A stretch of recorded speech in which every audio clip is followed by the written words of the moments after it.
Hello friends, આજનો video તાજેતરમાં ચર્ચામાં રહેલા એવોર્ડ વિશેનો છે. તો આપણે જોઈશું 3 એવોર્ડ: પદ્મવિભૂષણ, પદ્મભૂષણ અને પદ્મશ્રી. તો કુમુદિની લાખ્યા તેમને કલા ક્ષેત્રે મળેલો છે પદ્મવિભૂષણ એવોર્ડ. ત્યાર પછી પંકજ પટેલને વેપાર અને ઉદ્યોગ ક્ષેત્રે મળેલો છે પદ્મભૂષણ એવોર્ડ.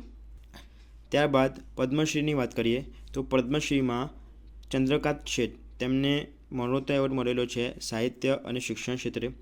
ત્યારબાદ તુષાર શુક્લા તેમને સાહિત્ય અને શિક્ષણ ક્ષેત્રે પદ્મશ્રી એવોર્ડ મળેલો છે. ત્યારબાદ ચંદ્રકાંત સોમપુરા તેમને સ્થાપત્ય ક્ષેત્રે મળેલો છે. પરમાર લવજીભાઈ તેમને કલા ક્ષેત્રે એવોર્ડ મળેલો છે. રતનકુમાર પરિમુ તેમને પણ કલા ક્ષેત્રે મળેલો છે.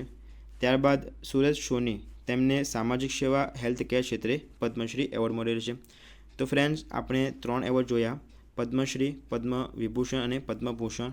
આ 3 એવોર્ડ તાજેતરમાં ચર્ચામાં રહેલા એવોર્ડ છે. તો તમારી એક્ઝામ માટે ખૂબ જ ઇમ્પોર્ટન્ટ રહેશે. જો તમને વિડીયો સારો લાગ્યો હોય તો વિડીયોને લાઇક કરો, શેર કરો અને સબસ્ક્રાઈબ કરો.